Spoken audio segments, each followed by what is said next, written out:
Hello, Vlad with a new story from my channel, Amazing Stories. Well, that's where I went wrong, mentally scolding Katerina. After all, I raised her like a girl. She told me her behavior wouldn't lead to anything good. She didn't mean to say it out loud, of course, but certainly not for her daughter to hear. The last thing she needed was for the girl to start thinking she was to blame for what happened to her. No, there was some truth to that, of course, but Lena was definitely in no mood to shower her with reproaches. "Mom, will I never get better now?" she asked, as if in the Torah to answer her dark thoughts. "What nonsense!" Katya exclaimed. "Of course you will. You heard, doctor, you just need an operation." "One more," Lena remarked quietly. "They've already done it and it didn't help." Katerina tried to suppress a heavy sigh. This thought had crossed her mind, but something else was worse. They'd done the first operation very quickly, but the new, more serious one would have to wait. A very long wait, or maybe a quick one, but it would cost money. And where would she get the money needed for that? Although, it seemed like the worst was over.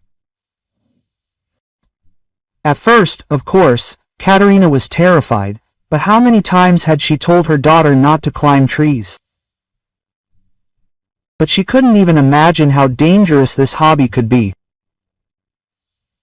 Perhaps that's why she was less strict with her than she should have been. That time, Lena had climbed the ill-fated tree only to annoy her mother, who was lecturing her again. Katerina screamed at her to get down immediately, but Lena didn't hear, climbing higher and higher. And then, it seemed, her foot caught on a branch. The girl lost her balance and plummeted downward. She lay on her back, not screaming or crying, just wincing in pain. But when Katya tried to lift her to her feet, she simply howled. That's when it became clear something truly serious had happened. She was immediately taken to the hospital, where she received a terrible diagnosis, a spinal injury. Quote, "Most likely, surgery will help," the doctor reassured the inconsolable mother. "I won't say it's easy, but there's nothing supernatural either." "Most likely," Katya clarified. "And let's not get ahead of ourselves," the doctor replied firmly. "We have to hope for the best." And at first, it seemed like the surgery really did help. Lena was able to walk carefully, then more confidently, and it felt like the worst was over. But then terrible back pain began. It was relieved with painkillers, but it clearly wasn't enough. They prescribed a bunch of medications and sent Lena to specialized physical therapy, but it seemed pointless. Things were only getting worse with each passing day. Katya was completely exhausted, completely tormenting the child with constant visits to various doctors, but no matter what they recommended, nothing helped. Quote, "I was hoping we could get by without this," the attending physician finally told Katerina. But, obviously, the cases were quite complicated.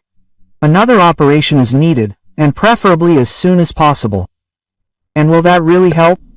You assured me that the first operation should have been enough." "It will definitely help if it's done on time," the doctor sighed. "The only problem is that the wait for a free place is long. Too long. Everything grows quickly in children, but if it heals incorrectly, it will be very difficult to correct later, if at all possible." Quote, "That is," Katerina concluded in a depressed voice. "Are you saying she could become permanently disabled?" I'm afraid so, the doctor nodded seriously. I will, of course, put you on the waiting list, but you must understand. Katya, of course, clarified how much the operation would cost, but it was clear even without that, it was too expensive for them. Although it wasn't like she and her daughter lived particularly poorly. True, they weren't millionaires either. They had no money for clothes, food, or anything. It was enough, and until now, it had been enough for them. True, they had no savings. Katerina divorced Lena's father several years ago. It was as if they hadn't even argued. They simply came to the conclusion at some point that they had grown too distant from each other. And it would be better for both of them to separate. Dima, of course, paid some alimony, but it all went towards his daughter's current needs.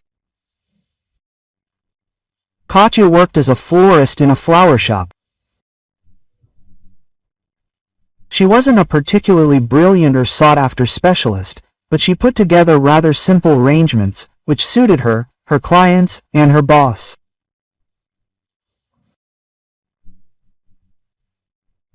She also had no serious career ambitions, which meant there was no prospect of any promotion, nor any increase in salary.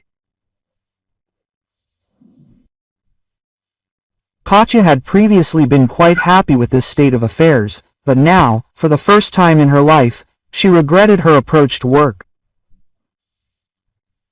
After all, she could have taken some courses, improved her qualifications, and would now be earning significantly more.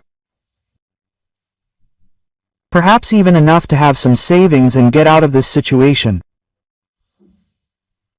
But now, perhaps, there was only one option left: turn to Dima for help. After all, she had never asked him for anything more than the small amount of alimony he transferred to her account monthly. And if any unexpected expenses arose, she had enough of her own money. Now this was a completely different case, one could say an emergency. For some reason, she was sure that Dima would not refuse help. But in the end, she was asking not even for herself, but for Lena, who was not only her child, but also his. Dmitri sat calmly on the couch, sipping a foamy drink straight from the bottle. But what? Friday has every right to rest and relax after work. Luckily for himself, he now lived alone, so no one was bothering him about this. He hadn't felt so happy and free in a long time, anticipating that things would only get better. At that very moment, the phone rang. Dima glanced at it with displeasure. Well, who could be calling? Quote, what, him at this hour? It was already somehow too late for work, and Masha knew perfectly well that now was precisely the moment when she shouldn't disturb him. Bad suspicions began to creep into his head. As he picked up the phone to look at the screen, he could almost guess what they would see there. Quote, I'm listening, he said in a tone that made it immediately clear to his ex-wife that she was calling at a completely inopportune time. Katya, however, had never been particularly sensitive. If she needed something, she could hint as much as she wanted, or even say it outright, but she still wouldn't let up until she got her way. Maybe that's why they divorced. Well, at least that's what Dima thought. Quote, we're in trouble, Katerina said. And you could tell from her voice that she was almost crying. Quote, Dimka, I need money. That's what he heard and wasn't surprised. He'd expected something like this. After all, his ex-wife had been quite satisfied with the alimony payments until now, but he understood perfectly well that such happiness couldn't continue forever. Someday, like any other woman in her position, she'll decide it's not enough. Quote, so what happened? Dima asked, trying to maintain as cool and disinterested a tone as possible. Lena fell out of a tree, Katya responded. She seemed to want to add something else to this message, but her ex-husband abruptly interrupted her. Quote, "I told you," he remarked almost triumphantly, "that your upbringing will lead to nothing good. You should have punished her, so she wouldn't do anything like that. It's like she's being raised as some kind of monkey." "Dim," Katerina begged, "I'm tired." "Don't. I'm already cursing myself with the worst words, but it's not helping. Her spine is seriously damaged, and she needs a paid operation." Well, that's what needed to be proven. It's scary to think how much money is needed for an operation on a restless girl. But what does this have to do with it, he wonders. "There's no money," Dima declared categorically. "At all, and especially not the kind that, apparently, you need. Let's manage somehow. After all, it's not my fault that this happened to her. She's under your care." "Dima," Katya said in despair. "You understand that if I could cope on my own, I would have done this long ago. After all, I've never asked you for anything. Well, at least you can find part of it. You earn well, after all." "Well, not bad," he agreed. "And, as expected, I pay child support from the entire amount. You can, of course, complain that it's not enough, but in my opinion, the extra amount is more than enough. You could have saved up, after all. With such a restless daughter. It was only a matter of time. You generally, what?" Katya was horrified. "How can you even think that? Dima, please, this is your daughter Tasha too. I'm not doing it for myself. And I don't care who it's for," he denied. "I already told you, there's no money.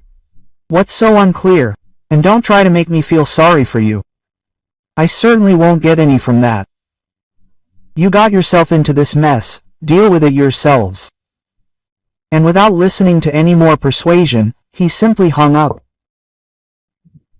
His mood, as expected, was hopelessly ruined. Why had he even answered that call? Well, he knew something like this would happen.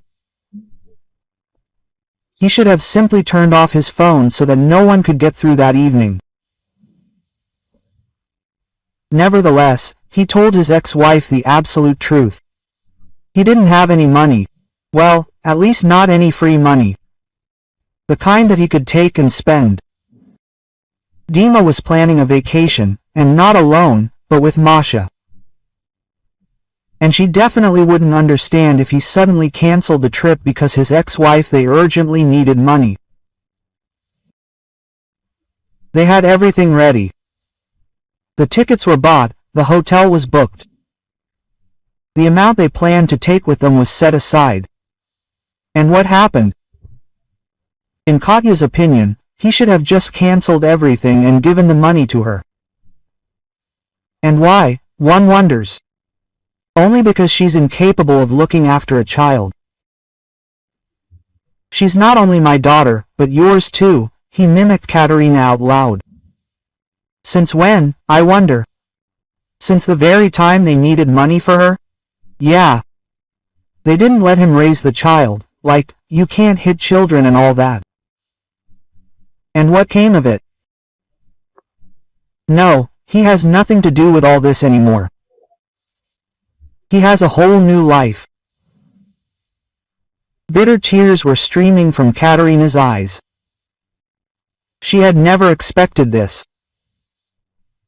Dima not only refused to give her at least a part, but also accused her of all mortal sins. Besides, and he made it quite clear, he no longer considered Len his daughter. Of course, there were some disagreements, including about raising a child, and perhaps this was also the reason for the separation. But Katerina couldn't imagine that everything was so bad, even in her worst nightmare. However, she couldn't afford to grieve over it for long either. Time was working against her. Something had to be done, perhaps go to the bank and apply for a loan. Although she understood the chances of being approved were slim. The amount required was too large, and her credit history was not so rosy. Quote, rejection, the bank consultant shook her head. We cannot give you the money. Try again in 3 months. Yes, in 3 months it will be too late, Katya said in despair. It's urgent for her daughter's operation. She won't be able to wait that long. I understand everything, the employee replied indifferently, but I can't help. It's not my decision. I see, Katerina sighed. Arguing really was pointless. Even if this particular girl had truly wanted to help, what could she have done? Given her own money? No, absolutely nothing.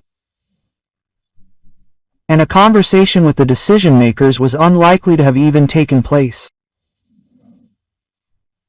It seemed there was only one option left. She didn't really want to resort to this method, but it seemed like everything else had been exhausted. Her replacement at the flower shop was always in need of extra time off, and this allowed her to take on part-time work. But it seemed like the perfect solution. More work, more money. And why hadn't she taken advantage of it from the start? Although no extra shifts would have brought her the amount she needed. But that wasn't her biggest concern. Katerina had long noticed that the shop owner had a soft spot for her, yet he didn't take any reprehensible action about it. He'd smile an extra time, pay a compliment, or maybe even bring her a chocolate bar. Katya didn't reciprocate the feelings, so she was wary. He might have mistaken the request for extra shifts for some kind of step forward that he'd finally gotten, but he really had no choice. Viktor Ivanovich, she contacted him the next day. We have extra shifts. No problem, he smiled. You know, Sasha is constantly either suffering from diarrhea or scrofula. It would even be more convenient for me, by the way, if you took her place on those days. And why this sudden desire? You were against working part-time because of your daughter. And now it's again because of your daughter, Katya responded, without going into unnecessary details. You just need more money. Okay, Viktor Ivanovich nodded. Work. Just don't overwork yourself, or there'll be no one to work at all. Quote. This really wasn't surprising. But it didn't bother Katya. She just thought about maybe finding another part-time job, for example, in some other salon, in the free time she still had. And a desperate thought even crossed her mind. How about asking her boss for the necessary amount, as a loan, of course, and then slowly repaying it with each paycheck? But, after thinking about it, Katerina abandoned the idea. It would be too much, especially given her relationship. And who knows what he might come up with if she made such a request. Returning home after another hard day, Katya noticed an old lady hesitating near a crosswalk. It looked like she needed to cross the road, but she was afraid to step out onto the roadway. In principle, this was not surprising. The cars there were rushing so quickly, as if the drivers did not even notice any old lady. Quote. Let me help, Katya offered, her heart aching at the sight of this picture. Oh, thank you, dear, she muttered. And I was already thinking she'd be standing there all night, waiting for everyone to go home. Katerina took her arm and stepped decisively onto the road. Cars reluctantly began to slow down, letting two slowly crawling pedestrians cross. The elderly woman, apparently, had some kind of problem with her legs, so it's not surprising that she couldn't cope with such an obstacle on her own. Quote, "Where should I write to get that traffic light installed?" Katya grumbled. "I'm scared to cross here every time, that's for sure," the granny nodded. "Thank you for your help. I don't even know what I would have done without you." "Oh, come on," Katya waved it off. "Any normal person would have done exactly the same." "Well, you can't say that." Quote, the granny suddenly looked at her intently. "I see, my dear, you're in great trouble. People with that kind of trouble rarely pay attention to other people's troubles." Quote, "And you really helped a stranger." "Hey," Katya sighed. "Unfortunately, my grief isn't as easy to help as yours." "But I think it can," the grandmother said unexpectedly. "It may sound strange, of course, but I'll tell you, and you listen. You need to go to the city by the sea. That's where you'll solve your problems." "Okay," Katya said with some bewilderment. "Think about it." She suddenly felt somehow uncomfortable, so she hurried to say goodbye to the strange grandmother. Although her words, involuntarily, firmly lodged in her head, Katya even felt angry, either at the uninvited advisor, or at herself. What kind of city by the sea can she be when she's raising a disabled child who urgently needs money for an operation?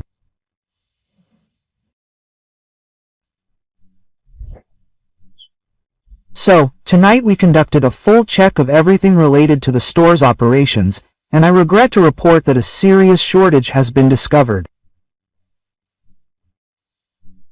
It's so serious that I can't dismiss it simply with mistakes, no matter how hard I try. It appears to be brazen and obvious theft. Katerina, frankly, had a hard time grasping the gist of what Viktor Ivanovich was saying. She'd worked several shifts in a row and was already barely able to stand from exhaustion. And today, to her surprise, she arrived at the store to find not only the owner but also Sasha. Judging by her expression, Sasha was no less surprised by her presence at work. This misunderstanding was quickly cleared up. Viktor Ivanovich wanted both employees present. He was about to make an important announcement concerning them both. And now it was announced. Katya was perhaps even willing to admit she might have made a mistake somewhere, perhaps even more than once. After all, working 7 days a week was taking its toll. But when she heard the amount of the shortfall, she realized her boss was right.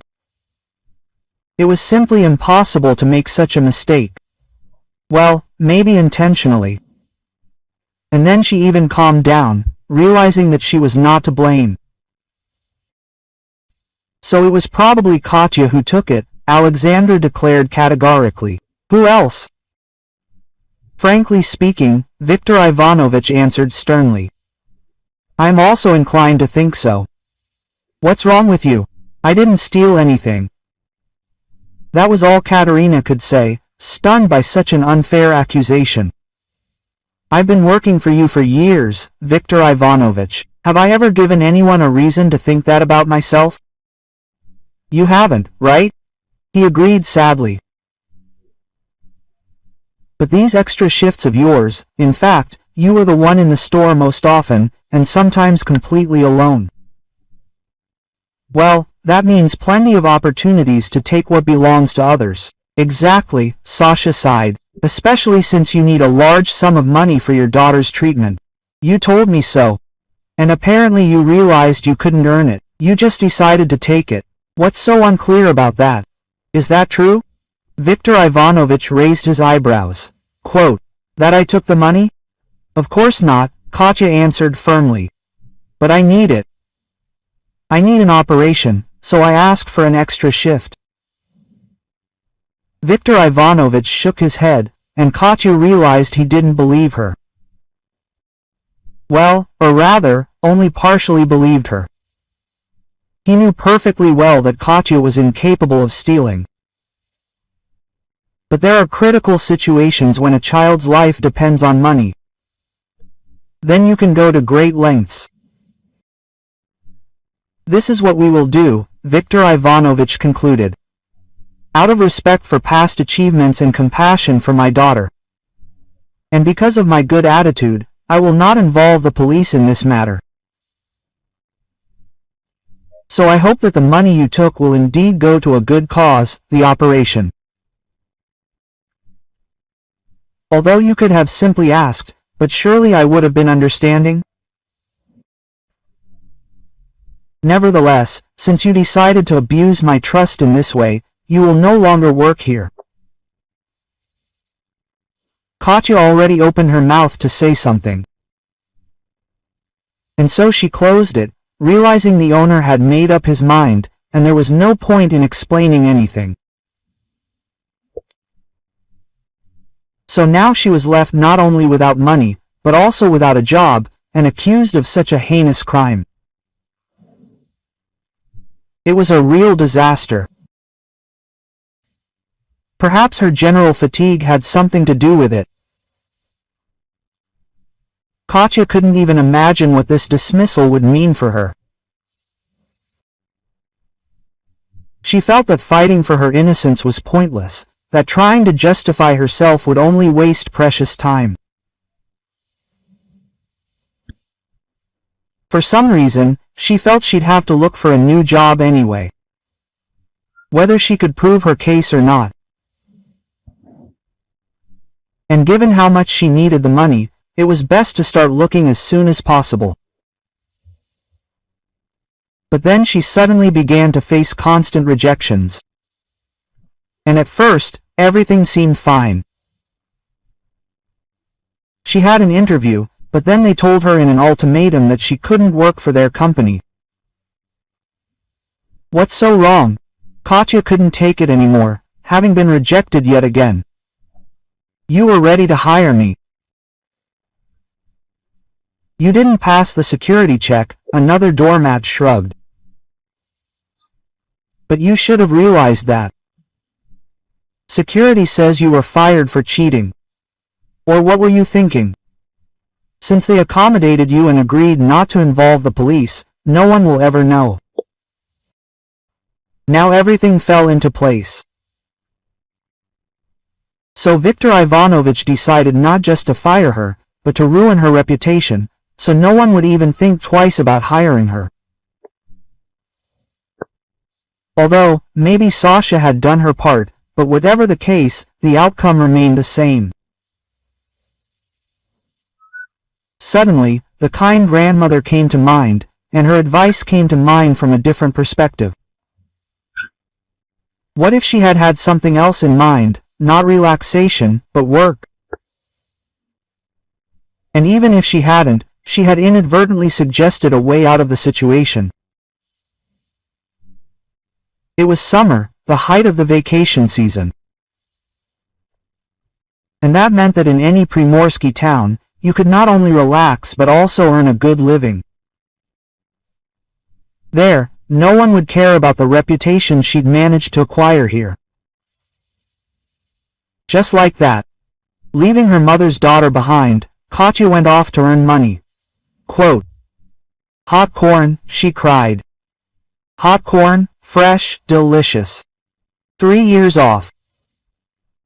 Pushing the heavy cart along the sand was quite the experience.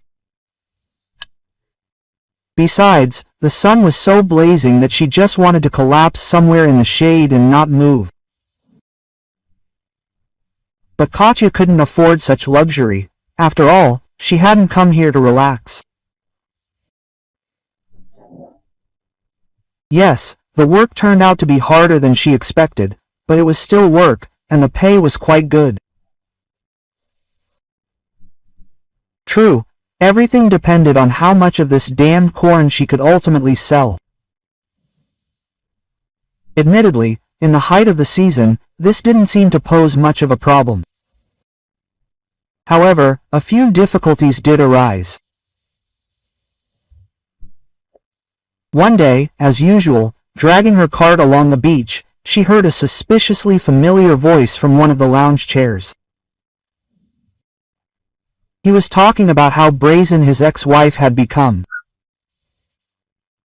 Katya, not believing her ears, came closer and carefully looked into the indignant man's face.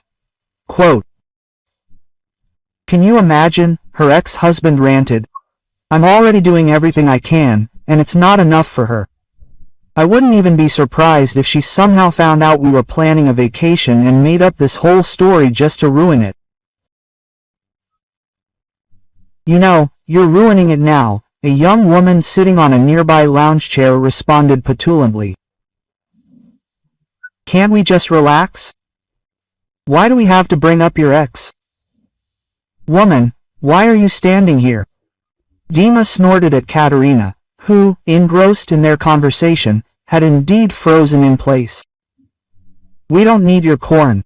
Go where you were going." Katya, grabbing the cart, hurried away. Well, at least he didn't recognize her. Probably because he hadn't even bothered to look at the man he was talking to. She was seething with indignation. So that was why he'd refused to give her money for treatment. Although he had the money, he'd chosen to spend it on a vacation with a young beauty. More than anything, she wanted to start a real scandal, but she knew that doing so could cost her her job, so she firmly decided to avoid meeting her ex-husband, otherwise she risked falling apart.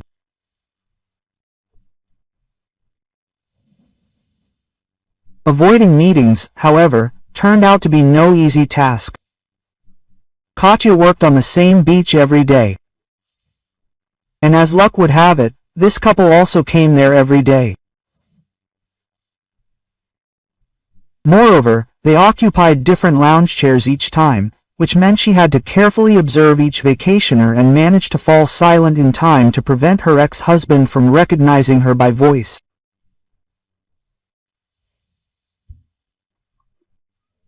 When Katya calmed down a bit, another thought occurred to her.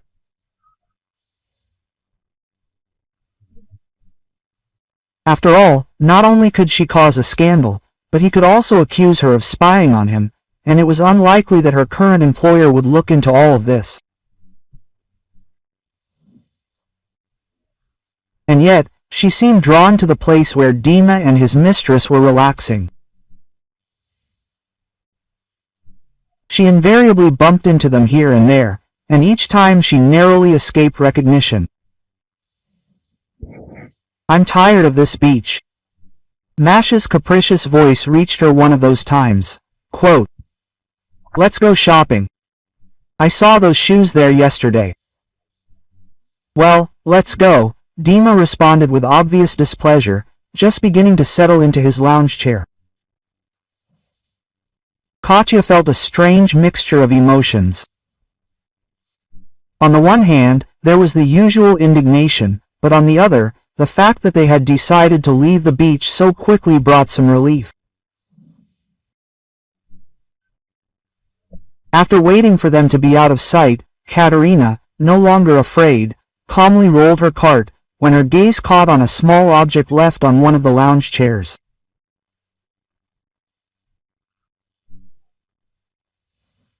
It turned out to be a flash drive. Katya picked it up and stuffed it in her pocket, not really understanding why. Then she thought, what if there's something important on there, and Dima's looking for it? Then she could slip it to him somehow, but it would just disappear forever. Whatever the case, she certainly had no intention of stooping to her ex's level and deliberately plotting any nasty things. But time passed, and the lovers didn't return. Either they'd found a better beach, or they'd truly decided to switch to other activities. Or perhaps they'd even left altogether, since vacations always end sooner or later. Then, driven by curiosity, Katerina decided to see what was on the flash drive. After looking through the files, she had no idea what they were. Then, very slowly, the meaning of what she was seeing began to dawn on her. She didn't want to believe it, but the more she studied the contents, the more she realized her guess was correct. Dima and his new flame were obviously planning a crime. They were robbing some businessman who lived in this very resort town, but not in the sense of attacking him or breaking into his home. No, this was far more serious. Using high technology, the couple was planning to transfer the man's entire business to themselves. Quote, "Well, what's it to me?" Katya muttered under her breath. "They won't get anywhere without that flash drive anyway." She really didn't want to get involved in any criminal stories. After all, she had come here for a specific purpose, and she shouldn't be distracted by anything. Nevertheless, her conscience was trumpeting. She needed to help the man, because he was not guilty of anything.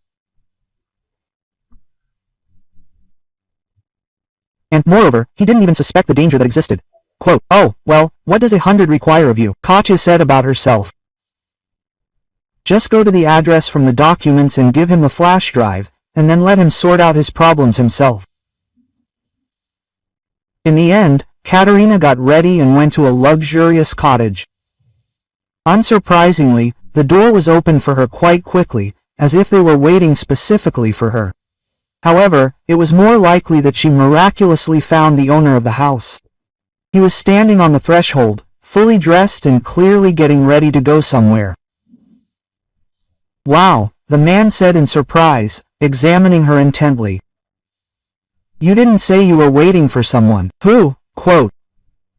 A surprised voice came from the depths of the house, remarkably similar to the one the stranger had spoken. "Excuse me," Katya said embarrassedly. "Actually, no one is waiting for me here, but I'm looking for Igor Vladimirovich Petrov. I need to tell him something. Very important. Come in." Quote. The unfamiliar man stepped aside slightly, letting her go ahead. "Just please don't faint. I may be a doctor, but I'm in a hurry, so I don't have time to bring you back to your senses." Quote. Katya, completely confused, went inside and only now realized what they were talking about. An exact copy of this man was looking at her from the corridor. And at first she even recoiled, but after a few seconds she understood what was going on. "Hello," the owner said politely. "I am Igor Vladimirovich. Although you can just call me Igor. And this is the gentleman who just left. My brother Petya. We are twins." "Yes, indeed," she grinned. "Katya. Excuse me, I came here to warn you of danger." And with these words, she handed over the flash drive, trying to explain as briefly, yet clearly, as she could, how it ended up in her hands. The businessman looked at the guest in surprise, but nevertheless took the flash drive and inserted it into his computer. Bego looked through the files, then looked back up at her. "I don't even know how to thank you," he finally said. "You at least saved me from complete ruin. Listen, is there anything I can do for you?" "Honestly, maybe you can," Katya said thoughtfully. "Although, probably not you, but your brother. He said he's a doctor." "Well, yes," Iker confirmed. "True, his specialty is quite narrow. He's a first-class surgeon and mainly performs spinal surgeries." "Seriously?" Single quote. Katya's hands began to tremble with excitement. "Then maybe he really is the man I need. And if you can, please arrange to meet me halfway." Single quote. "No problem." Igor shrugged, somewhat perplexed.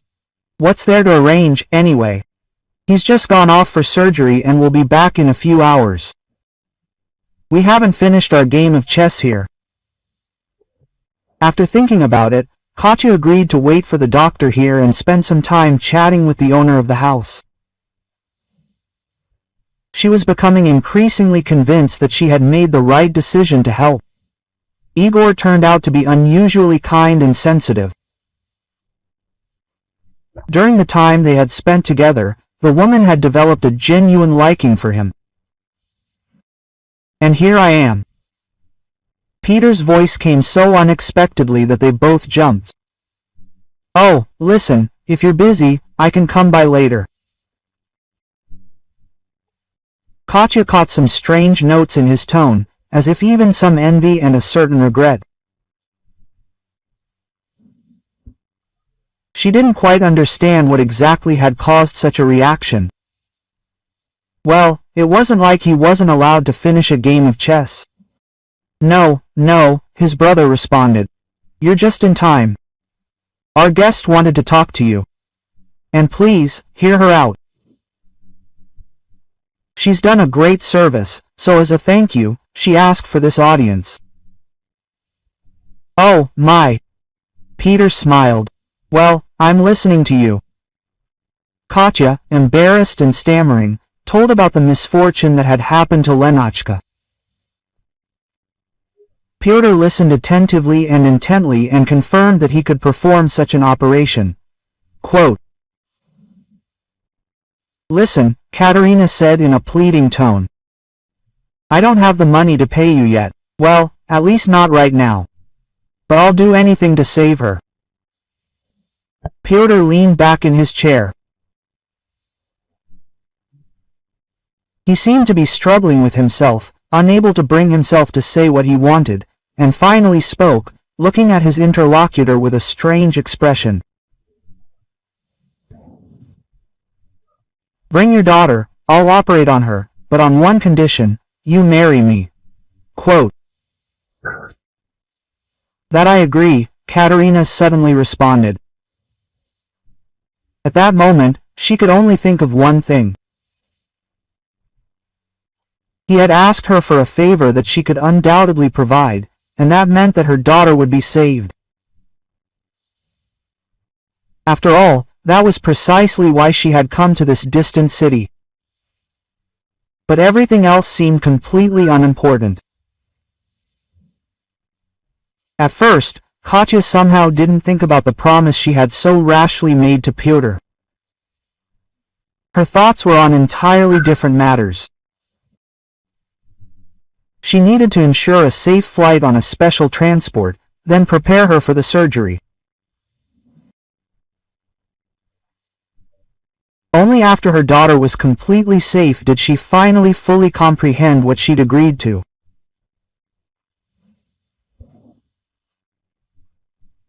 The entire preparation took about 2 weeks, and during that time, Katya spent quite a bit of time with both brothers, horrified by the realization that she seemed to be falling in love with one of them.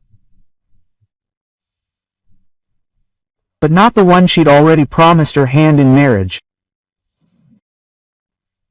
The worst part was, Igor seemed to reciprocate her feelings. Well, at least he clearly didn't want to hear anything about the upcoming wedding and didn't seem to be planning to steal the bride of his brother, who had always been less successful than he.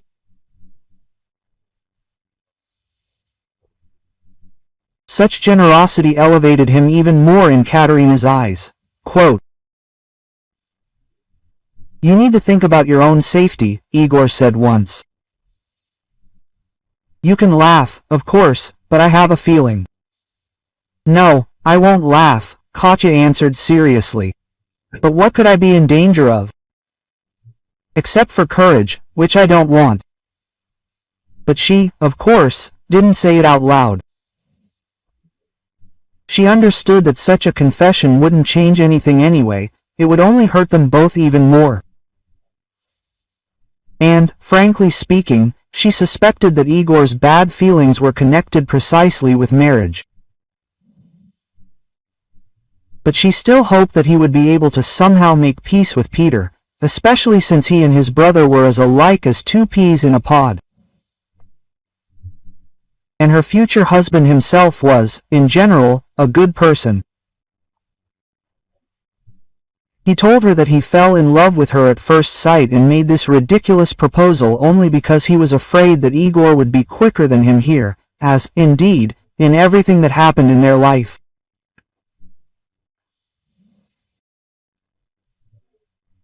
Katya didn't dare ask him whether he really wouldn't have performed the operation on Lena if she had refused. She didn't want to either think too badly of him herself, or put him in an awkward position, but one way or another, once she'd given her word, she wasn't going to go back on it. Tired of all these strange and not entirely clear events, Katerina decided to go to the beach. Just to swim, relax, and at least clear her head a little. But in the end, she had to somehow take advantage of the fact that she was at the best resort. At least now that everything was sorted out with her daughter, she could allow herself a little rest. Well, hello, darling. She was lying on a sun lounger with her eyes closed, sunbathing, when she heard a phrase spoken by a more familiar voice. Katya sat up in surprise and only then opened her eyes. Then she saw Dima's face right next to her, red with anger. She looked at him and couldn't figure out what to say to him. The meeting had been too unexpected. I knew it was you who ruined my plans, he whispered. And Mashka claimed that it was you who was walking along the beach with Korn. She saw you in photographs, and I didn't believe her until I saw you with that businessman. She decided to get revenge on me this way for not giving me money for the operation. You know what? You better watch your things, Katya snorted, vaguely grasping what exactly she was being accused of. Although, in some ways, you're right. This isn't revenge. But if you had agreed to help us, I wouldn't have ended up in this city and found your flash drive. Well, once it fell into my hands, I couldn't sit quietly knowing about the crime. And I'll do the same to you now, Dima literally screamed in her face and swung. All Katerina could do was close her eyes and wait for the blow. But a second passed, a second, a third, but nothing happened. Instead, sounds were heard, some kind of rising hiss. She opened her eyes and saw that her husband was not looming over her, but instead was lying face down in the sand, held down by some men. I told you so, Igor's voice sounded somewhere nearby. You need to be more careful, and you didn't believe me. It's good that you asked the guys to keep an eye on you. And today, you see, you were there yourself. Just in time. Thank you, Katya whispered. More than anything in the world, she wanted to jump up and hug this man, cuddle him and maybe even kiss him. But she knew perfectly well that she couldn't allow herself to do that. Instead, Katya limply leaned back on the chaise lounge and closed her eyes again. She was so tired of everything that was happening, but now she knew for sure that she was under reliable protection. Just a few days later, Pyotr finally decided that Lena was completely ready for the operation. While Katya was trying to raise money for it, too much time had passed, so the work ahead was not easy. However, it was not for nothing that he was considered the best surgeon in the city and one of the best in the country. Despite all the difficulties, he did a superb job. Quote, everything went even better than I expected, he told Kat immediately after the operation. A little more, and it would have been too late. Luckily, we made it in time. So she will be able to walk, and run, and dance at her wedding. Basically, just live normally. True, it will not be right away and some rehabilitation period will be required. But don't worry. I have some specialist friends who will make sure that everything goes well. And I'm not worried, Katya smiled. If you said so, then everything is so.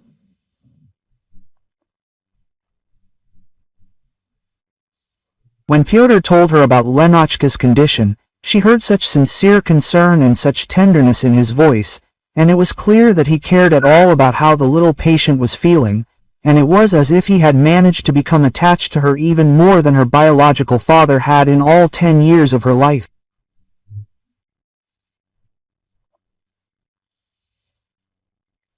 And at that moment, a thought flashed through Katya's head. Maybe she made the right choice of her future husband? Lena was rapidly recovering, while Katya and Pyotr were busily preparing for the wedding. Everything seemed fine. Only one person wasn't happy about what was happening.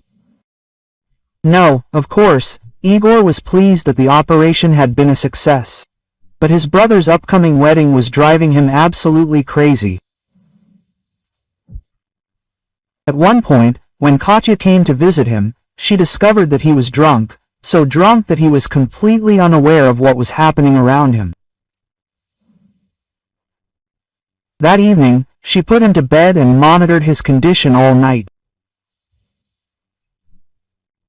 He professed his love to her, saying he simply couldn't imagine life without her, but by the morning he remembered nothing, and Katya was at a loss to say, is this fortunate or unfortunate?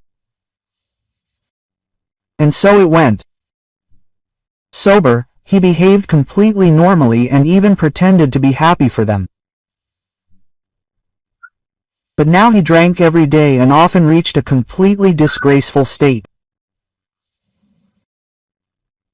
Katya really wanted to help him cope with this problem, but she didn't know how. Or maybe, Pyotr suggested gloomily, you should actually stay away from him. You wouldn't think so, but I think it would make things easier for him. Quote.